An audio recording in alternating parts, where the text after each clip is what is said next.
Hello everybody out there in YouTube land. This is Good Times for All, or Zachary Zabala here if you prefer. In this video we will be taking a look at the difference between coherent versus incoherent magnetism. We will again start with some quotes from Ken Wheeler. Everything is electrical. The only thing that actually defines a Bleep, bleep. magnet is field coherency. Before this thing is magnetic attraction. That which we call magnetic attraction, is it something autonomous from gravity? No, it's not. The only thing that defines or differentiates out the two is field coherency.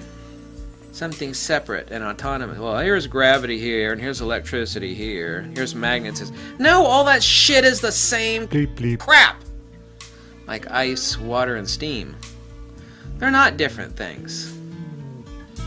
Right now, by any definition of the term, and the force required to move this object, 50 pounds. Wow, that's over a piece of metal. You know, it still weighs 4 ounces if you put it over the dirt, or, wood. Yeah, do you know why? Because then we only have one object that has field coherence. I'm not able to induce induction. I'm not able to induce field coherence in a piece of wood or the dirt. As you heard Ken Wheeler state, everything is electrical. Not only is it all electrical, but he adamantly shouts that magnetism, gravity, and electricity are all the same thing. The part we will focus this video on is the quote where he states the only difference between magnetism and gravity is field coherency. Instead of trying to tell you what he means, I will show you with a few demonstrations. First, we will take a look at two coherent objects and how they interact with each other. Here we have two cylinder magnets with the north poles of the magnets painted red. As you can see, when I try to place the red ends near each other, the other magnet tries to flip around to align with the non-painted end. This is because both objects are coherent, so the attraction and repulsion are both present. It pushes away when the poles are the same, and attracts when reversed. Now we will take a look at how multiple magnets, when not aligned, become incoherent. First, we will observe the magnetic field when the magnets are all lined up and coherent. As you can see, the more magnets we align pole to pole, the stronger the magnetic field gets. However, this is the complete opposite when the poles are not aligned.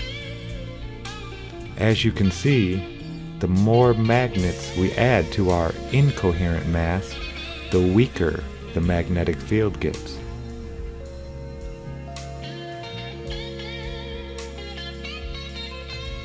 Now let's take a look at how a coherent object, the cylinder magnet, interacts with the large incoherent mass of magnets and ball bearings.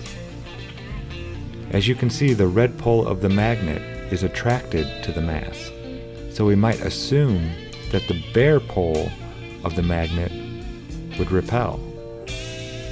Yet this is not the case. As I flip the magnet over, the bare end is also attracted to the mass. So how does this relate to what we are calling gravity? Like gravity, incoherent magnetism is an attractive-only force. No matter which pole of the magnet is placed near it, the incoherent magnetic field is always attracted and never repelled. All matter is made up of charged particles, and like magnets, these particles have poles. The Earth and everything on it is ultimately a huge mass of charged particles. This is why everything is attracted towards the Earth.